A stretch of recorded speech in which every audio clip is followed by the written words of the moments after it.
I never thought I'd know what it feels like to become invisible in your own family. But there I was, 73 years old, standing in the back of that beautiful uptown church, watching my own granddaughter's baptism like a stranger looking through someone else's window. My name is Esther, and I spent 35 years as a nurse, holding the hands of people who were scared, alone, or dying. I thought I understood pain. I was wrong. The deepest wounds aren't the ones that bleed. They're the ones that make you question if you even matter anymore. It started so small, I barely noticed. After my daughter Margaret married into the wealthy Patterson family, the invitations to Sunday dinners began to thin. My phone calls went unanswered for days. When I did visit, I felt like I was walking on eggshells, constantly aware that my thrift store dress looked shabby next to their expensive furniture, that my voice seemed too loud in their pristine living room. "Mom, maybe you could tone it down a bit?" Margaret had said after I'd laughed too heartily at little Lily's joke during one visit. "The Pattersons are more reserved." Reserved. That was the word that started erasing me from my own family. I should have seen the signs. The way Margaret's mother-in-law, Eleanor Patterson, would purse her lips whenever I spoke. The way conversation stopped when I entered the room, as if my presence somehow contaminated the atmosphere they'd carefully cultivated.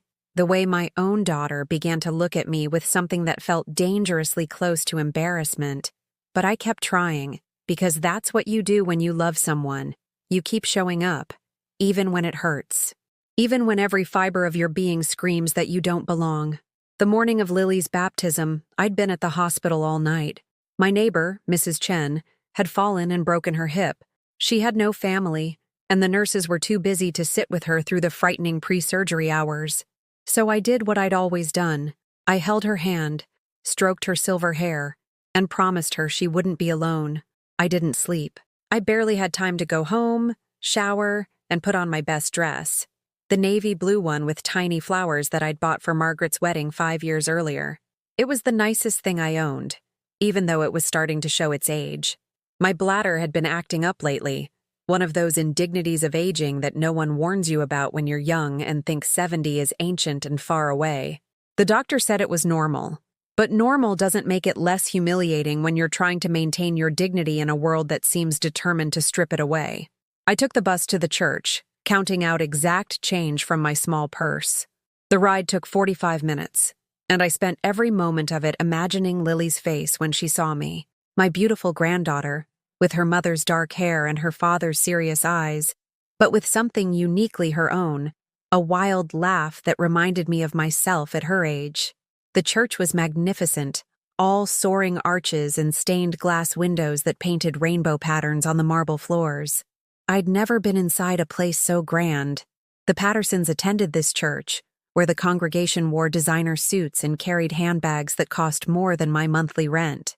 I found a seat in the back, not because I wanted to hide, but because I knew my place in this family's hierarchy. I watched as Margaret, radiant in a cream-colored dress that probably cost more than I spent on groceries in 3 months, held Lily's hand near the ornate baptismal font. The ceremony was beautiful. I cried when the pastor spoke about love and family and God's grace, thinking about how blessed I felt to witness this moment in my granddaughter's life. For a few precious minutes, I forgot about feeling out of place. I forgot about the careful distance my daughter had been maintaining. I was just a grandmother, proud and grateful to be there. After the ceremony, families gathered around to congratulate the parents and coo over the children. I waited my turn, patient as I'd always been, watching Margaret accept embraces from people who belonged in her new world in ways I apparently didn't. Finally, when there was a break in the crowd, I approached. My granddaughter looked like an angel in her white dress, her cheeks flushed with excitement from all the attention. "Lily, sweetheart," I said, opening my arms wide, my heart full of love and pride. "Come give your Grandma Esther a hug." And that's when my world shattered into a million irreparable pieces. If you enjoy stories that touch the heart, please subscribe to our channel. We're working toward 1,000 subscribers, and it really helps our work. And comment below to let us know what city you're watching from. Your support means everything. What happened next changed everything I thought I knew about love, family, and my place in the world. Lily looked at me for a moment, her innocent 6-year-old eyes taking in my appearance. Then she wrinkled her nose and stepped backward, away from my outstretched arms.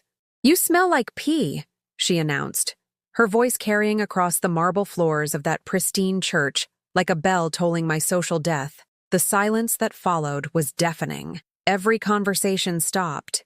Every head turned.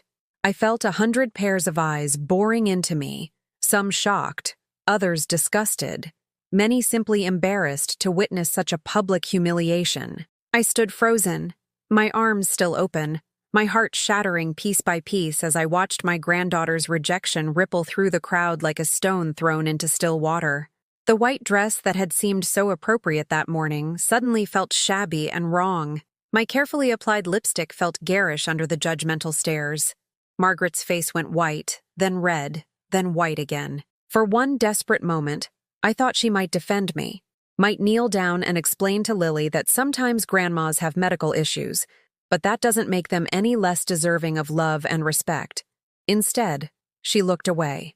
My own daughter, the child I had rocked through countless nights of fever and bad dreams, the girl I had worked double shifts to buy school clothes for, the woman I had supported through her difficult first years of marriage.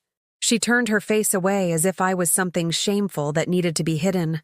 "Lily, honey," Margaret whispered, her voice tight with mortification. "Go stand with Daddy." Eleanor Patterson, my daughter's mother-in-law, stepped forward with the smooth authority of someone accustomed to managing social crises. Her silver hair was perfectly coiffed, her navy suit impeccable, her pearl necklace gleaming under the church's chandeliers. "Perhaps," she said in a voice that carried just far enough to be heard by the nearest observers, "it would be best if we continued this conversation outside." But there was no conversation to continue.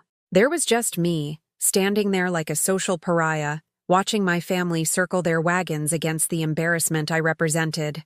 I heard whispers starting, the kind of hushed commentary that spreads through a crowd when people witness something uncomfortable and need to process it through gossip. Poor thing. Probably can't help it at her age. This is exactly why you don't bring certain people to events like this. How embarrassing for Margaret. She must be mortified. The child was just being honest, but still, each whispered word felt like another nail in the coffin of my dignity. I had spent my entire adult life caring for others, maintaining my professionalism and composure even in the most challenging circumstances. I had changed bedpans, cleaned wounds, comforted grieving families, and held dying patients' hands. I thought I understood shame, but this was different. This was personal. This was family. This was the people who were supposed to love me unconditionally, reducing me to nothing more than an embarrassing medical condition in front of their social peers. Margaret's husband, David, appeared at her elbow, his face tight with controlled anger. Not anger at the cruelty of the situation, but anger at the disruption to their carefully orchestrated social presentation. "We should handle this privately," he murmured to Margaret, but his voice carried to me. Everything carried to me in that terrible silence. Every word another confirmation that I was now the problem to be managed, the embarrassment to be contained. I finally lowered my arms, those useless arms that had ached to hold my granddaughter, to feel her small body pressed against mine in the kind of uncomplicated love that grandchildren are supposed to share with their grandparents. "I'm sorry," I whispered, though I wasn't sure what I was apologizing for. For having a medical condition I couldn't control? For daring to attend my granddaughter's baptism while poor? For existing in their elevated world where appearances mattered more than love? The pastor, a kind-faced man who had been watching this drama unfold from near the altar, began moving toward us, perhaps sensing that Christian charity was about to be tested in his own sanctuary. But Eleanor Patterson intercepted him with a gracious smile and a quiet word that I couldn't hear but could easily interpret. "We'll handle this ourselves.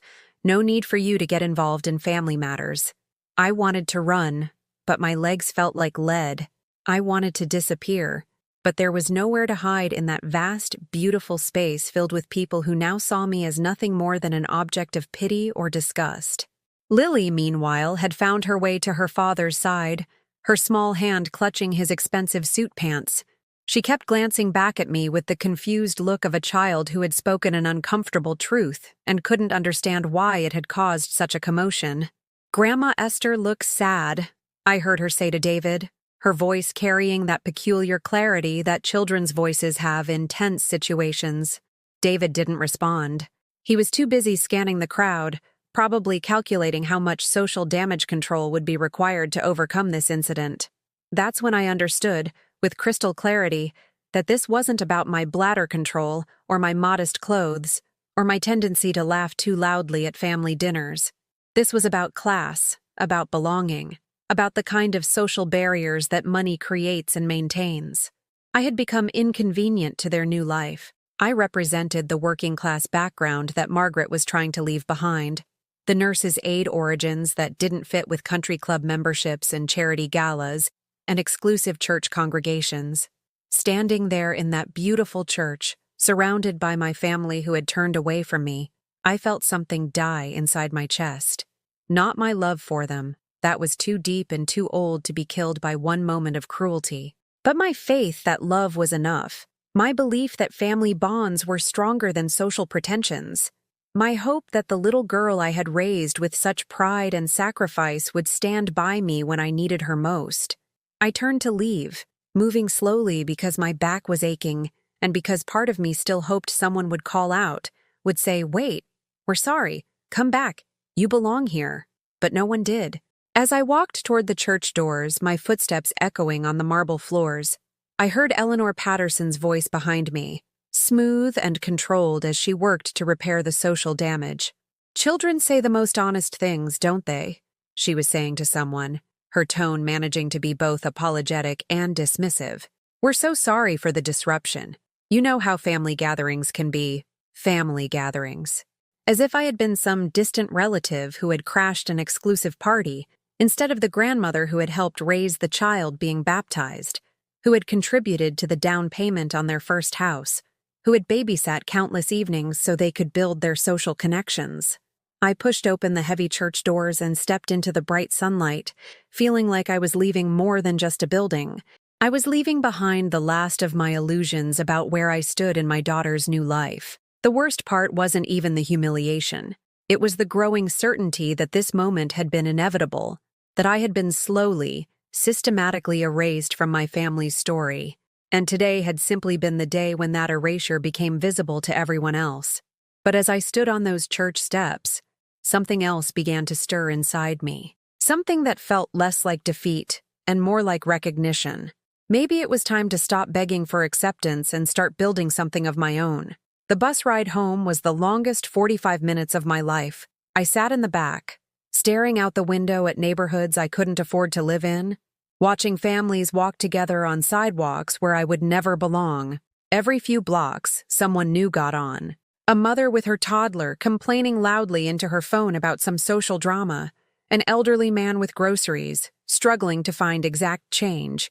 A teenage girl with purple hair, texting furiously while chewing gum that popped every few seconds. Normal people living normal lives.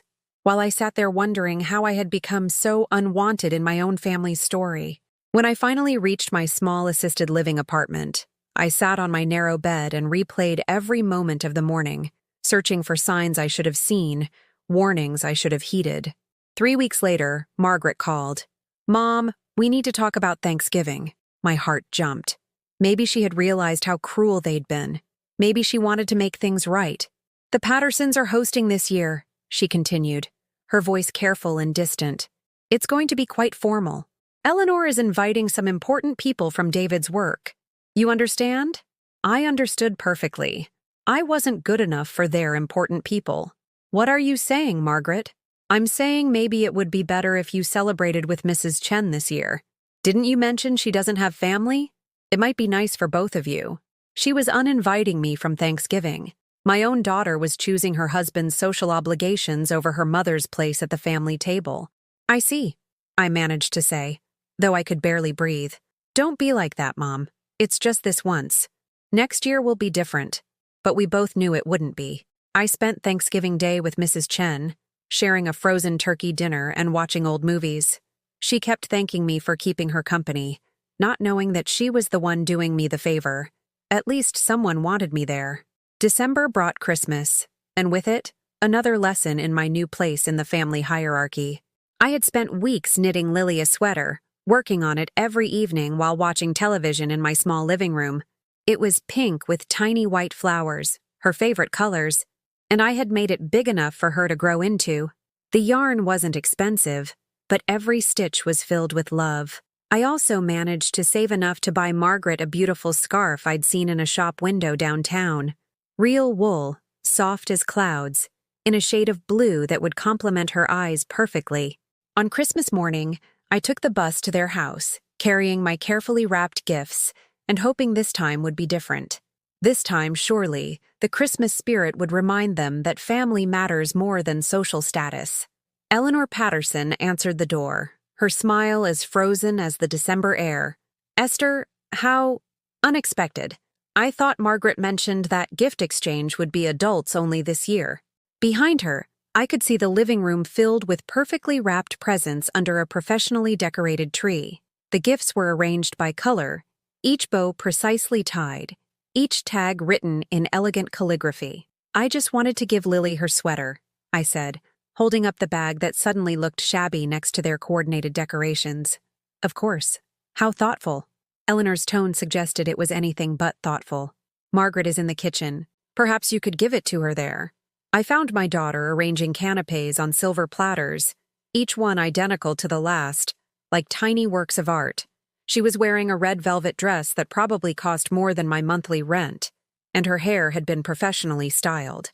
"Mom, what are you doing here? I told you we were having a quiet family morning." Quiet family morning. While I sat alone in my apartment, they were having their quiet family morning. "I brought Lily's Christmas present," I said, offering the bag. "I made her a sweater." Margaret glanced at the bag, then quickly looked away. "That's sweet, but we're trying to keep gifts to a minimum this year. Too much spoiling isn't good for children. Too much spoiling. As if a hand-knitted sweater from her grandmother constituted excessive indulgence. "I also got you something," I said, pulling out the carefully wrapped scarf. Margaret barely looked at it. "Mom, you shouldn't be spending money on things like this. You're on a fixed income." She said it like my poverty was a personal failing, like choosing to be a nurse instead of marrying rich had been a moral defect that disqualified me from participating in gift-giving traditions. That's when Lily ran into the kitchen, her Christmas dress a confection of white lace and red ribbons that probably cost more than my entire Christmas budget. "Grandma Esther," she said, but her enthusiasm was immediately dampened by the tension in the room. "I brought you something, sweetheart," I said, kneeling down to her level. "I made it just for you." Lily looked uncertain, glancing between her mother and me like she was learning to navigate the complicated adult world where love came with conditions, and grandmothers could be embarrassing. Margaret intercepted before Lily could respond. "Lily, dear, Grandma Esther was just leaving. Grandmother Eleanor needs your help in the dining room. Grandmother Eleanor. Not just Eleanor, but Grandmother Eleanor, while I remained simply Grandma Esther, the lesser grandmother who wasn't quite good enough for Christmas morning." I left the gifts on the kitchen counter and walked myself out. No one followed me to the door. No one said goodbye. I walked to the bus stop carrying the same bags I'd brought, plus the weight of another rejection. Standing at that bus stop on Christmas morning, watching other families drive past in warm cars filled with laughter and holiday joy, I realized I had become a ghost in my own family's life, present in memory perhaps, but invisible in their daily reality, unwelcome at their celebrations, erased from their future plans. The worst part was how gradual it had been. If they had simply cut me off completely, it would have been cruel but clean. Instead, they had slowly reduced my presence, diminished my importance, made me smaller and smaller until I barely existed at all in their world. I was the grandmother who was tolerated but not celebrated, remembered but not included, acknowledged but not embraced. I had become optional in the lives of the people I loved most. But standing there in the cold December air, watching my breath form clouds while I waited for a bus that would take me back to my empty apartment, I felt something shift inside me. Maybe it was time to stop accepting crumbs from people who saw me as a burden. Maybe it was time to find people who would appreciate the sweaters I knitted and the love I offered freely. Maybe it was time to stop being invisible and start building a life where I mattered again. The bus arrived, its doors opening with a mechanical sigh that sounded like relief. As I climbed the steps, I realized I was tired of being grateful for the smallest acknowledgments from people who should have been grateful for me. I was 73 years old, but I wasn't dead yet, and I was starting to remember that I had been someone important once, someone valued and respected, someone who had made a difference in the world. Perhaps it was time to be that person again. Spring arrived without invitation to Lily's 7th birthday party. I learned about it 3 days later when Mrs. Chen mentioned seeing pictures on Margaret's social media account that her granddaughter had shown her. "Such a beautiful party," Mrs. Chen said innocently while we shared morning coffee in the assisted living community room. "All those children in their fancy dresses, and that enormous cake shaped like a princess castle. Your Lily looked so happy." I smiled and nodded, pretending I had known about it, pretending it didn't feel like someone was slowly pulling my heart out through my chest. A princess castle cake. Lily had always dreamed of being a princess, and they had made that dream come true without me there to see it. That evening, I sat in my small apartment and faced a truth I had been avoiding for months. I was no longer part of my granddaughter's childhood memories. Other people were creating the moments I had once imagined sharing with her. Other people were watching her blow out birthday candles, helping her open presents, taking the pictures that would fill her photo albums. I had become a footnote in the story of her life. The final blow came in June, delivered with the casual cruelty that only family can master. Margaret called on a Tuesday afternoon while I was watering the small herb garden I'd started on my apartment balcony. Growing things had always brought me peace, and the basil and mint reminded me of the full garden I'd once tended behind the house I could no longer afford. "Mom, I have some news," Margaret said, her voice bright with excitement. "David got the promotion. We're moving to Connecticut. The company is relocating him to their main office." Connecticut, 800 miles away. "That's wonderful for David," I managed to say, though the words felt like stones in my throat. "The house is incredible, Mom. 6 bedrooms, 3 acres, a pool. Lily is going to love it. The schools there are amazing, and she'll have so many opportunities. Opportunities that would happen far away from me." "When?" I asked. "Next month. I know it's sudden, but these corporate relocations move quickly. We've already found a buyer for the house here. Next month. 4 weeks to say goodbye to whatever remained of my connection to my only child and grandchild. Will I see you before you go?" There was a pause. "Of course, Mom. We'll figure something out." But we didn't figure anything out. The weeks passed in a blur of their packing and planning, of movers and real estate agents and farewell parties I wasn't invited to. Margaret called twice with updates about their progress, but never with concrete plans to see me. The day before they left, I took the bus to their house one last time. I didn't call ahead. I just went, carrying a small gift bag with a photo album I'd made for Lily, pictures of the two of us from when she was little, back when I was still welcome in her life. The house was mostly empty, boxes stacked everywhere, rooms echoing with the hollow sound of a life being dismantled. Margaret answered the door wearing jeans and a Princeton sweatshirt, her hair pulled back in a messy ponytail. She looked younger, more like the daughter I remembered from before she married into wealth and learned to be ashamed of where she came from. "Mom, what are you doing here?" "I wanted to say goodbye to Lily. I brought her something." Margaret glanced back into the house nervously. "This really isn't a good time. The movers are coming early tomorrow, and we still have so much to do. Just 5 minutes, please." She hesitated, then stepped aside reluctantly. 5 minutes. I found Lily in what had been her playroom, sitting surrounded by half-empty boxes, looking lost and overwhelmed by the chaos of moving. When she saw me, her face lit up in a way that reminded me painfully of how she used to react to my visits. "Grandma Esther, are you moving with us?" The question pierced my heart. In her child's mind, families stayed together. Grandmothers didn't get left behind when everyone else moved on to better lives. "No, sweetheart. I'm staying here. But I brought you something to remember me by." I handed her the photo album, watching her small hands turn the pages carefully. There we were at the park, feeding ducks. There we were in my old kitchen, making cookies together. There we were reading stories on my couch, her head nestled against my shoulder. I remember this day. she said, pointing to a picture of us planting flowers in my former garden. You taught me about the different colors. That's right. And do you remember what I told you about flowers? She nodded solemnly. That even when they look dead in winter, they come back in spring if you take care of them. Exactly. I knelt beside her, memorizing her face, trying to capture this moment before it joined all the other memories I would have to live on.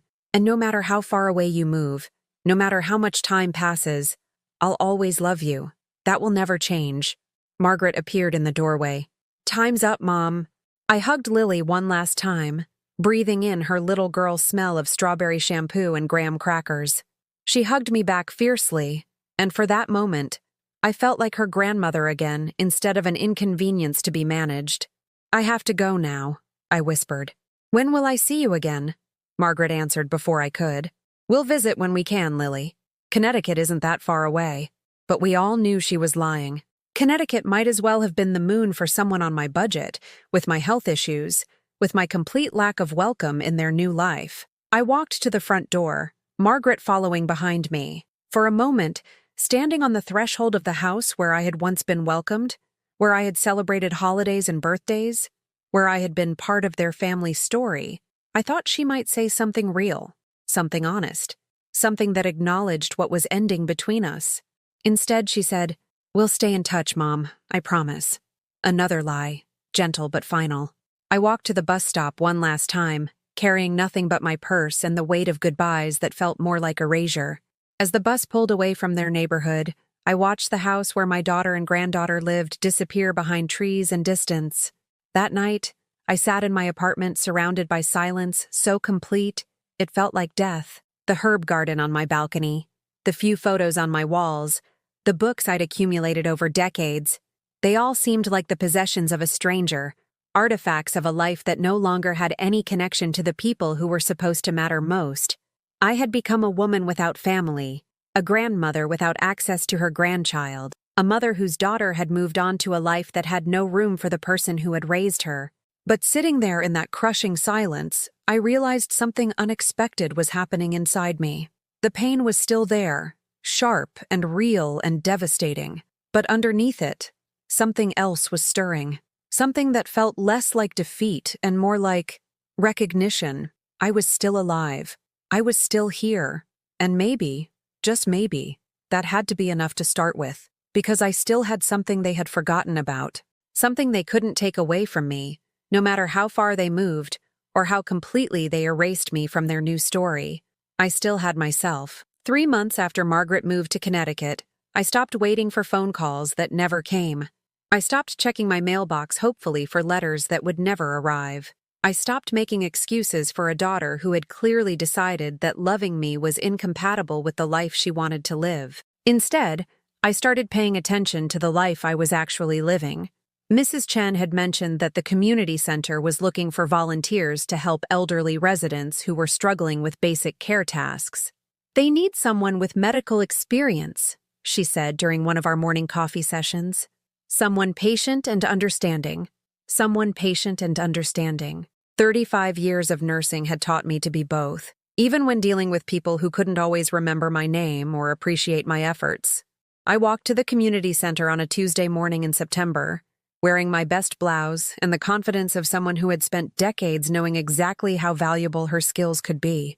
The director, a warm woman named Patricia who looked about Margaret's age, interviewed me in a cluttered office filled with schedules and volunteer coordinators' thank you cards. We desperately need help with our senior care program, Patricia explained.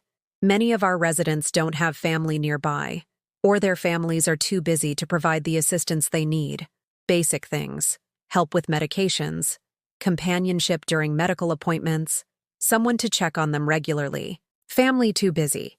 The phrase resonated with painful familiarity.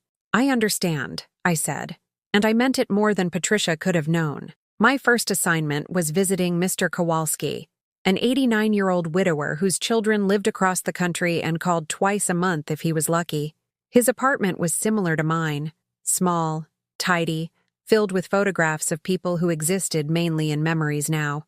Are you here from the church? He asked when I introduced myself. No, Mr. Kowalski.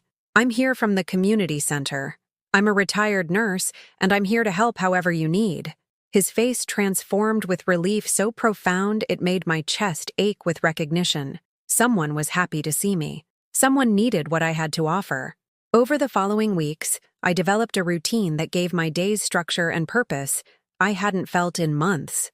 Mondays and Wednesdays with Mr. Kowalski, helping him organize his medications and driving him to doctor's appointments.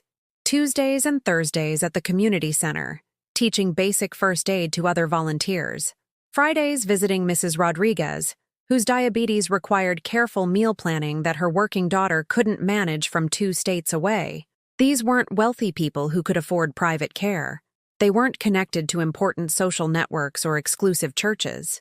They were ordinary people who had worked hard their entire lives and now found themselves facing the challenges of aging without adequate support systems. They were people like me, but here's what I discovered that I hadn't expected. They were grateful. Genuinely, profoundly grateful in ways that made me remember why I had chosen nursing in the first place, back when helping people felt like a calling rather than just a job. Mr. Kowalski insisted on making me tea every visit, using his wife's china teacups that he brought out specially for company. Mrs. Rodriguez taught me to make her grandmother's tamales, patiently correcting my technique while sharing stories about her childhood in Mexico. The community center staff began asking for my opinion on difficult cases, recognizing expertise that Margaret and her new family had dismissed as insignificant. One evening in October, I was walking home from Mrs. Rodriguez's apartment when I heard music coming from the Methodist Church on Elm Street. Not the formal, intimidating music of the uptown church where Lily had been baptized, but something warmer, more inclusive. Gospel songs played on an old piano. Voices that weren't perfectly trained but were filled with genuine joy.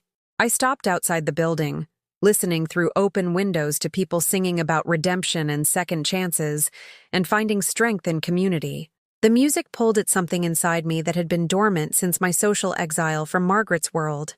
A woman emerged from the building, probably in her 50s, with graying brown hair and a cardigan that had seen better years.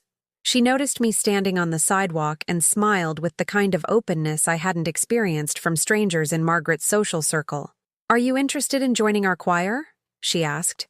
"We practice Wednesday evenings, and we're always looking for new voices. No auditions required, just a willingness to sing." "Oh, I don't know," I said automatically. I haven't sung in years. Neither had most of us when we started. "I'm Sarah, by the way. Sarah Williams. Esther Morrison." "Well, Esther Morrison, we'd love to have you if you ever change your mind. We're not professional singers, just people who believe music makes everything a little better." That Wednesday evening, I found myself walking back to the Methodist Church, drawn by curiosity and the memory of how good it had felt to hear someone say they wanted me there. The choir practice was held in the church basement, a comfortable room with folding chairs arranged in a circle and a piano that was slightly out of tune, but played with enthusiasm by an elderly man who introduced himself as George. There were 12 other people there, men and women ranging in age from their 40s to their 80s, representing the kind of economic and social diversity that Margaret's world had taught me to find embarrassing. But no one here seemed embarrassed by anything. When I mentioned that I lived in assisted housing, no one looked uncomfortable. When George asked what I did for work, and I explained about being a retired nurse, several people immediately began sharing stories about family members I might be able to help with medical questions. We spent 2 hours learning hymns and gospel songs, voices blending in harmonies that weren't perfect, but were filled with something that felt more valuable than perfection. When Sarah asked if anyone had special requests, Mrs. Patterson, a different Mrs. Patterson than Eleanor, this one a retired teacher with kind eyes and an infectious laugh, requested Amazing Grace because it reminded her of her late husband. As we sang together about being lost and found, about grace that saves people who thought they were beyond saving, I felt something I hadn't experienced in months. I felt like I belonged somewhere. After practice, Sarah invited me for coffee at the diner across the street. Over pie that was homemade but imperfect, and coffee that was strong but not expensive, she told me about the choir's history, about the community service projects they participated in, about the way music had helped her through her own difficult times after her divorce. "We're planning our Christmas performance, she mentioned as we prepared to leave. Nothing fancy. Just singing at the nursing home and the community center, maybe a few other places where people might enjoy some holiday music. Would you be interested in participating? Christmas performance. For people who might actually appreciate hearing us sing, rather than people who would judge the quality of our voices or the expense of our clothes. Yes, I said, surprised by how quickly and firmly the word emerged. I would love that. Walking home that night, I realized something had shifted fundamentally in how I saw my life. For months, I had been measuring my worth by how much I was wanted by people who had decided I was insufficient for their needs. I had been begging for scraps of attention from people who saw my love as a burden rather than a gift. But tonight, I had spent 2 hours with people who welcomed my presence, who appreciated my contributions, who seemed to understand that value wasn't measured by bank account balances or social connections, or the ability to fit into exclusive social circles. I was still the same person I had been that morning, still a 73-year-old woman living on a nurse's pension in a modest apartment. But somehow I felt different. I felt like someone who mattered again, someone whose experience and kindness and willingness to help had value in the world. For the first time in months, when I looked in the mirror before bed, I didn't see a woman who had been rejected and discarded. I saw someone who had something important to offer, someone whose story was far from over. It wasn't anger I was feeling toward Margaret and her family. It wasn't bitterness or thoughts of revenge. It was something much more powerful than that. It was the quiet confidence of someone who had finally stopped asking for permission to matter and had started building a life where mattering was simply assumed. By December, my new life had taken on a rhythm I hadn't experienced in years. Purpose filled my days in ways that sitting around waiting for phone calls from Connecticut never could. The choir had grown to include 18 members, and our Christmas performance schedule was ambitious. 5 different venues over 2 weeks, bringing holiday music to people who rarely had visitors. I had also been asked to coordinate the community center's new companion program, matching volunteers with isolated seniors. Patricia said my nursing background made me uniquely qualified to assess both medical and emotional needs. For the first time since my retirement, someone valued my professional experience as an asset rather than viewing my working-class background as a liability. The evening before our first Christmas performance, I was organizing my sheet music when the phone rang. The caller ID showed a number I didn't recognize, with a Connecticut area code. My heart stopped. "Hello? Grandma Esther?" The voice was small, uncertain, but unmistakably Lily's. "Lily, sweetheart, is that you?" "Yes. Mommy doesn't know I'm calling. I'm using Daddy's phone in his office. 8 years old and already learning to navigate family secrets." My heart ached for what she was having to manage at such a young age. "Are you okay, honey? Is everything all right?" "I miss you," she said simply, and those 3 words nearly broke me. "I wanted to call you for Christmas, but Mommy said you were probably busy with your own things." My own things. As if the community I'd built was somehow separate from my love for her. As if choosing to matter somewhere meant I had stopped caring about my granddaughter. "I'm never too busy for you, Lily. Never. Can you tell me about your Christmas? Are you decorating cookies like we used to?" I looked around my small apartment, which I had decorated modestly but warmly with lights from the dollar store, and a small tree I'd bought at the community center's fundraiser. It wasn't elaborate, but it was mine, and it reflected the joy I'd been rebuilding piece by piece. "I decorated cookies yesterday," I told her, and it was true. Mrs. Rodriguez and I had made sugar cookies shaped like stars and angels, laughing as we tried to pipe frosting designs with hands that weren't as steady as they used to be. But I saved some plain ones, hoping I might find someone special to decorate them with. "I wish I could help you," she said wistfully. "The cookies here are from a bakery. They're pretty, but they don't taste like love. Cookies that don't taste like love. Only a child could articulate something so profound so simply. Lily, I want you to know something very important. No matter how far away you are, no matter how much time passes, I love you completely. That will never change, okay?" "Okay. I love you too, Grandma Esther." There was shuffling in the background, and I heard Margaret's voice calling Lily's name. "I have to go," Lily whispered urgently. "But Grandma Esther?" "Yes? I kept the picture book you made me. I look at it every night and remember all our adventures. The line went dead before I could respond, but I sat holding the phone for a long time, tears streaming down my face. Not tears of despair this time, but something more complex. Relief that Lily still remembered our bond, sadness that she had to hide her love for me, and a growing anger at my daughter for creating a situation where an 8-year-old felt the need to make secret phone calls to her grandmother. That night, I did something I hadn't done in months. I sat down and wrote a letter. Not to Margaret. I had finally learned that trying to reach someone who didn't want to be reached was a waste of energy that could be better invested elsewhere. Instead, I wrote to Lily. I told her about Mr. Kowalski, who had started teaching me to play chess on Thursday afternoons. I described Mrs. Rodriguez's tamales and how she had promised to teach me her secret ingredient when I proved I could roll the masa thin enough. I wrote about the choir and how we were going to sing at the nursing home for residents who hadn't had visitors in months. I told her about building a life filled with people who were grateful for kindness, who understood that family could be chosen as well as inherited, who proved every day that joy didn't require expensive decorations or exclusive social circles. But mostly, I told her that she was always in my thoughts, always in my heart, and that someday, when she was old enough to make her own choices about who she wanted in her life, I would be here waiting with open arms and fresh-baked cookies. I sealed the letter and addressed it to Lily at her Connecticut address, knowing there was a chance Margaret would intercept it. But it felt important to try, to maintain that connection even if the communication had to flow in only one direction for now. The next morning, I mailed the letter and then headed to the nursing home for our first Christmas performance.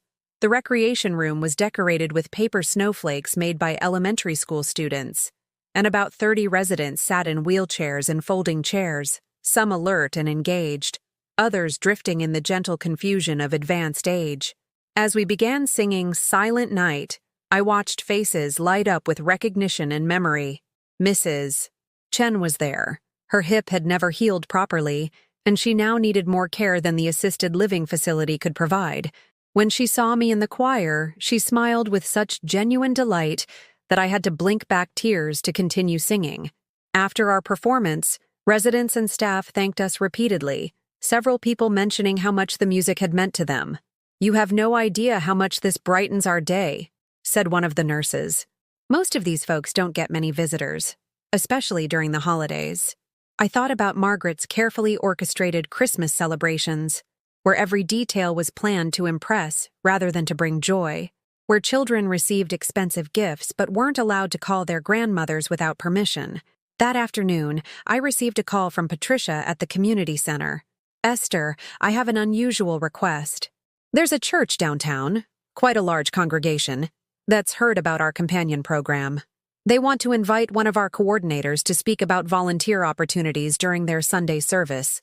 Would you be interested?" A large church downtown. Something in Patricia's tone suggested this was significant, though I couldn't imagine why anyone would want to hear from me about volunteer work. "What kind of church?" I asked. "New Hope Community Church. It's one of the biggest congregations in the city, very active in community service, lots of young families. The pastor specifically requested someone with both medical and program coordination experience." New Hope Community Church. I had driven past it many times. A modern building with a large parking lot that was always full on Sundays. The kind of church that attracted successful families from across the metropolitan area. When would they want me to speak? This Sunday morning. I know it's short notice, but their regular community outreach coordinator had a family emergency. They're having a special service focused on Christmas charitable giving, and they want to highlight local programs that need support. Something stirred inside me, a feeling I couldn't quite identify. Not nervousness exactly, but a sense that this invitation was more significant than it appeared on the surface. "Yes," I said. "I'll do it." As I hung up the phone, I realized I felt completely calm about the prospect of speaking to hundreds of strangers about the work that had given my life new meaning. 6 months ago, I had been devastated by the judgment of one upscale congregation. Now, I was looking forward to sharing my story with another. But it wasn't just confidence I was feeling as I began preparing my remarks about the companion program and the importance of caring for isolated seniors. It was anticipation, a quiet certainty that something important was about to happen, though I couldn't have explained what or why. I had stopped trying to force my way back into spaces where I wasn't wanted. Instead, I had built something valuable, something needed, something that reflected who I actually was rather than who other people thought I should be.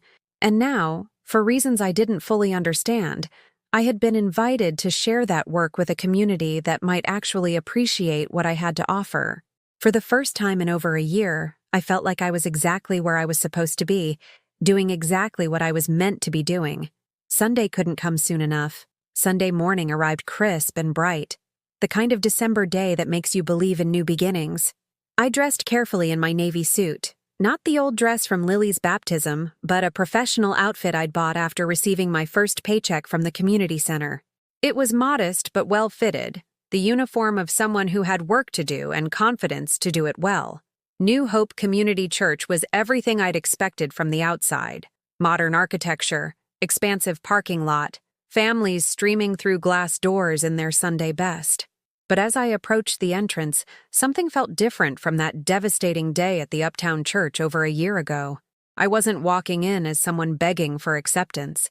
I was arriving as an invited guest, someone whose experience and expertise had value that others wanted to hear about. Pastor Williams met me in the lobby, a warm man in his 50s who thanked me repeatedly for agreeing to speak on such short notice. Our congregation has been looking for meaningful ways to support community service, he explained as he led me toward the sanctuary. Your companion program sounds like exactly the kind of hands-on ministry that makes a real difference. The sanctuary was impressive, easily 300 people filling wooden pews, children fidgeting beside parents who looked prosperous but not ostentatious. The demographic was mixed, ranging from young families to elderly couples, people who appeared comfortable but not necessarily wealthy. As the service began with hymns and readings, I felt calm in a way I hadn't expected. These weren't people who would judge my zip code or my pension income. They were here to learn about serving others, which meant they understood that value wasn't measured in bank balances. When Pastor Williams introduced me, I walked to the podium with steady steps and clear purpose. I spoke about Mr. Kowalski, who had taught me that loneliness was a medical condition as serious as any physical ailment. I described Mrs. Rodriguez, whose diabetes management improved dramatically once someone showed up consistently to help her plan meals and organize medications. I talked about the growing crisis of senior isolation, about elderly people who went weeks without meaningful human contact, about the health implications of social disconnection. I explained how our companion program matched volunteers with seniors based on interests and availability, creating relationships that benefited both parties. The beautiful thing about this work, I said, looking out at faces that seemed genuinely engaged, is that it reminds us that everyone has something valuable to offer. Our seniors aren't just recipients of care, they're teachers, storytellers, keepers of family histories that disappear when no one takes time to listen. The congregation was attentive throughout my presentation, nodding at points that resonated, taking notes when I mentioned specific volunteer opportunities. Several people smiled when I described George teaching piano lessons to volunteers who helped drive him to medical appointments, or Mrs. Patterson sharing her decades of teaching experience with young mothers struggling to help children with homework. As I concluded my remarks and thanked them for their attention, I felt something I hadn't experienced in months, the satisfaction of being truly heard by people who appreciated what I had to say. Pastor Williams returned to the podium to invite questions and announce upcoming volunteer orientation sessions. I was gathering my notes when I heard a commotion near the back of the sanctuary. A family was making their way down the center aisle, apparently arriving late. The father was trying to find seats while juggling a squirming toddler, and the mother was following behind, looking harried and apologetic for the disruption. Behind them walked a little girl in a red velvet dress, her dark hair in neat braids, her eyes scanning the crowded sanctuary with the wide-eyed uncertainty of a child in an unfamiliar place. My heart stopped. It was Lily. I watched in stunned silence as Margaret, David, and my granddaughter found seats about halfway down the aisle. Margaret was thinner than I remembered, her face drawn with the kind of stress that expensive clothes couldn't disguise. David looked older, his hair graying at the temples, his expensive suit somehow seeming less impressive in this environment than it would have in their upscale Connecticut social circle. But Lily looked beautiful, and growing up so fast it made my chest ache. 8 years old now, no longer the little girl who had recoiled from my embrace, but a child who was scanning the room with intelligent eyes that I knew would be filled with curiosity about this new place. They were visiting. They had to be visiting someone in Connecticut for the holidays and had chosen to attend church here instead of wherever they normally worshipped. As Pastor Williams continued speaking about volunteer opportunities, I saw Lily's gaze drift toward the front of the sanctuary.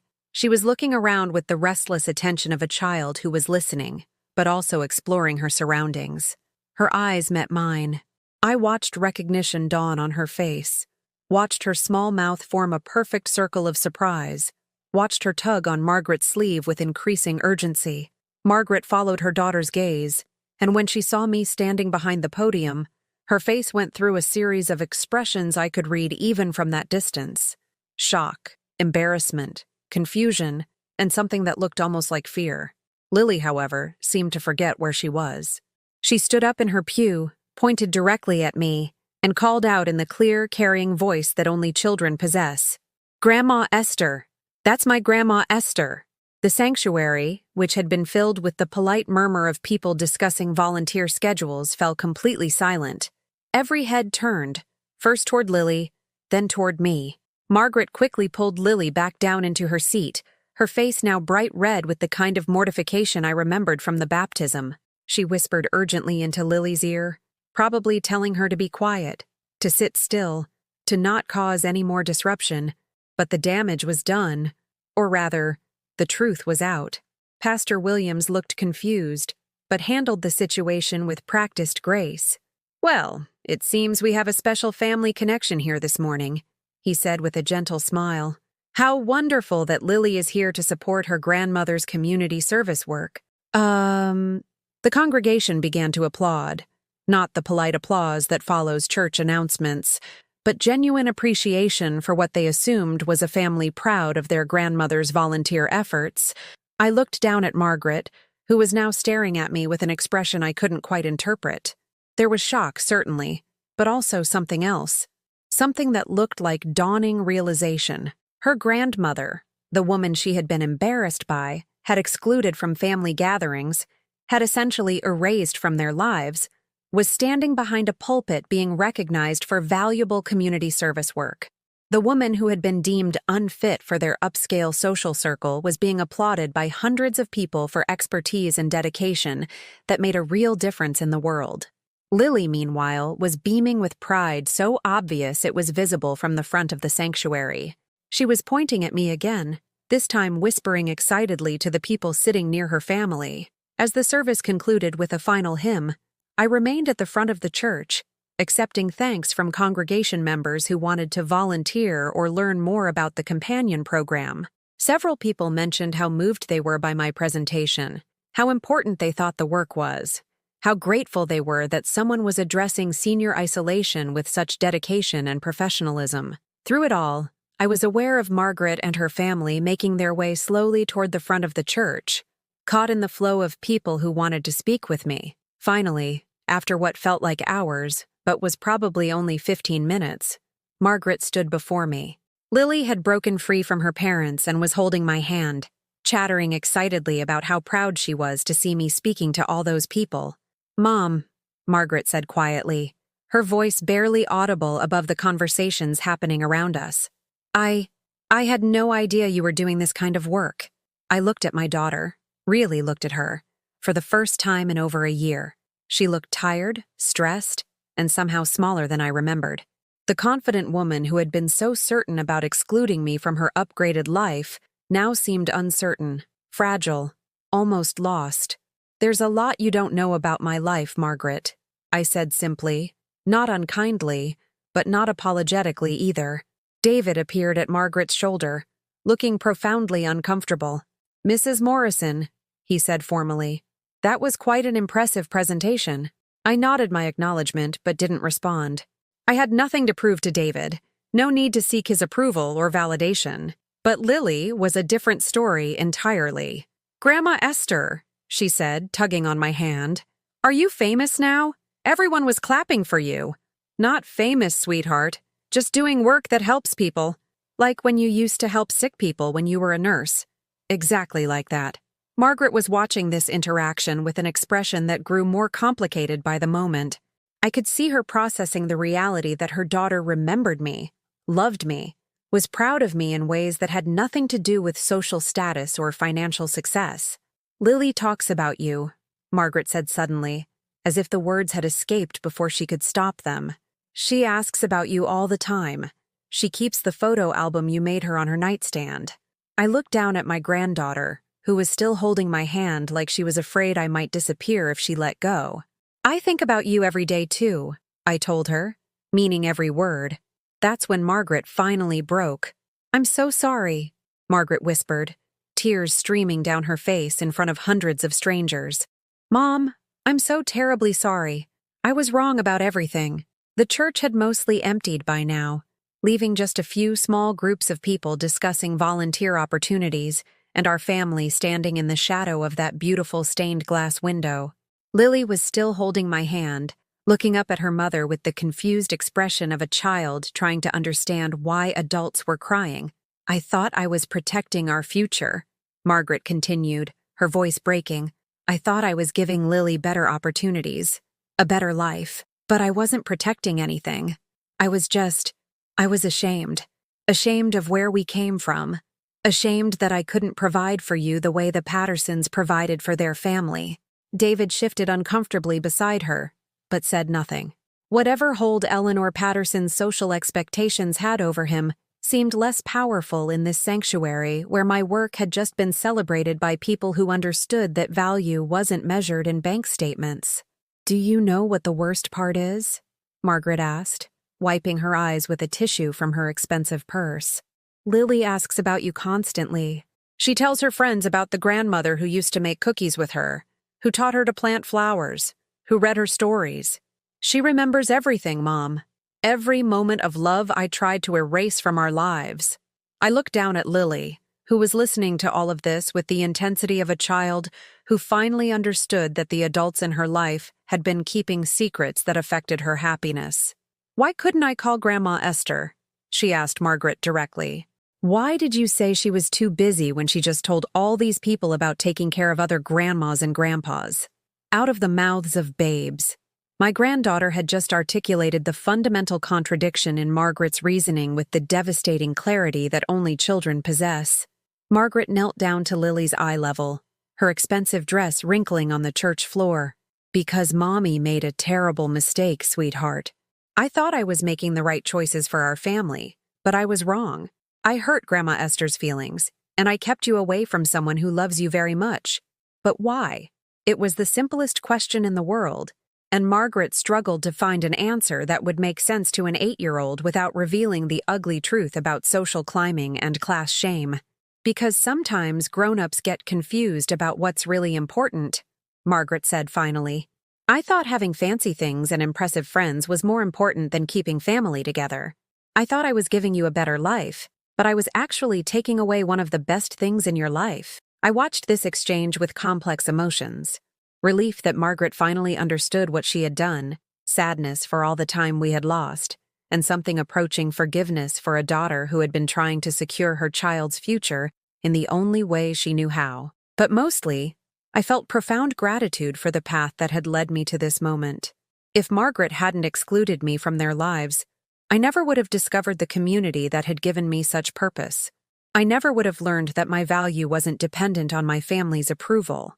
I never would have built the life that had brought me to this podium today, respected and needed, and genuinely appreciated. Margaret, I said gently, I forgive you. I forgave you a long time ago. How? She asked, her voice barely a whisper. How can you forgive me after what I did? After how I treated you?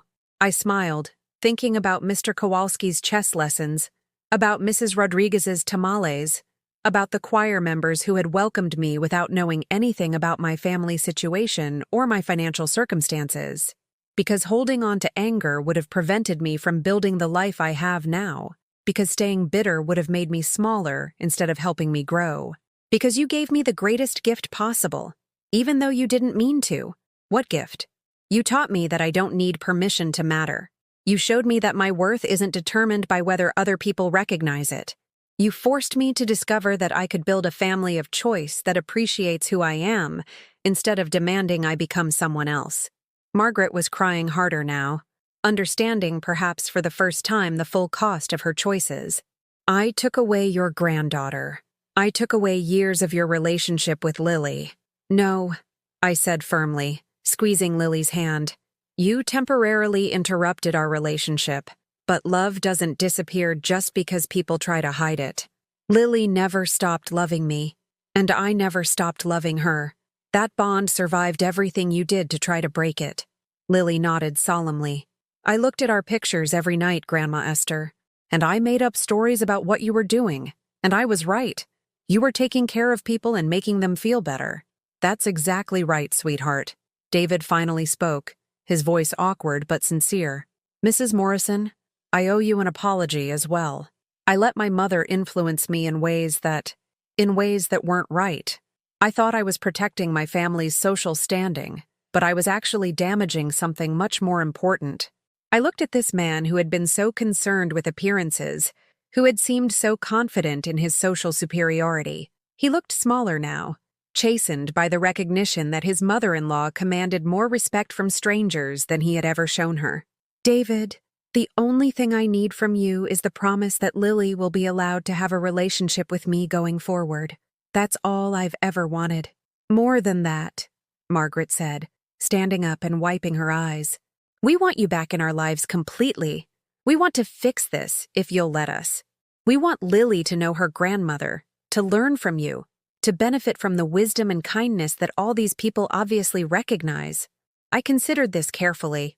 The old me might have jumped at the chance to be included again, might have been so grateful for their acceptance that I would have abandoned everything I had built to become part of their world again.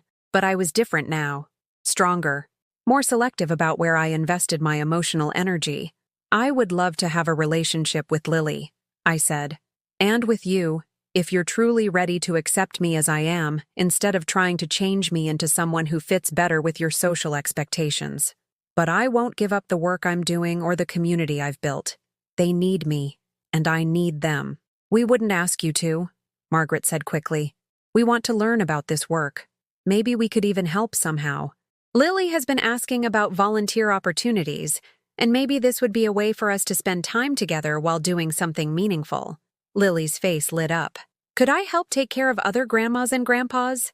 Could I learn to make cookies like you do with Mrs. Rodriguez? I laughed, feeling lighter than I had in months. I think that could be arranged. As we prepared to leave the church, Lily walked between Margaret and me, holding both our hands. David followed behind, carrying their coats and looking like a man who was still processing everything that had happened. Grandma Esther, Lily said as we reached the parking lot, will you teach me to sing in your choir? And will you show me how to take care of the sick people? And can we bake cookies together next week? Yes to all of it, I promised. But first, I think your mother and I need to have some long conversations about how families should treat each other. Margaret nodded eagerly. I want to learn how to be the kind of daughter you deserve. I want to learn how to be worthy of the mother who raised me. As they drove away, promising to call the next day to make concrete plans for Christmas together, I stood in that church parking lot and marveled at how completely my life had changed. A year ago, I had been a woman begging for scraps of attention from people who saw my love as a burden. Today, I was someone whose expertise was valued, whose contributions were celebrated, whose granddaughter was proud to claim her in front of hundreds of strangers. I had learned that sometimes the greatest gift life gives you is the removal of people who don't appreciate what you have to offer. Sometimes being rejected forces you to find the places where you truly belong. Most importantly, I had discovered that dignity, once lost, can be reclaimed. That respect, once forfeited, can be earned again. That love, when it's genuine, survives even the cruelest attempts to destroy it. Walking to my car, I thought about the letter I would write to Lily that night. Not another secret message mailed to Connecticut, but an open invitation to a granddaughter who was finally free to love me without hiding it. I thought about the choir practice on Wednesday, where I would share the news that my granddaughter might be joining us soon. I thought about Mr. Kowalski, who would be delighted to meet Lily and teach her chess. I thought about Mrs. Rodriguez, who would love having a child to spoil with homemade tamales. But mostly, I thought about how sometimes, when you stop asking for permission to matter and start building a life where mattering is simply assumed, the people who once rejected you realize what they lost when they decided you weren't good enough. And sometimes, if you're very lucky and very gracious, they find the courage to admit they were wrong and ask if there's still room in your beautiful new life for them. There was room. There had always been room. But now they would be joining my world instead of me begging to be included in theirs. And that, I had learned, makes all the difference.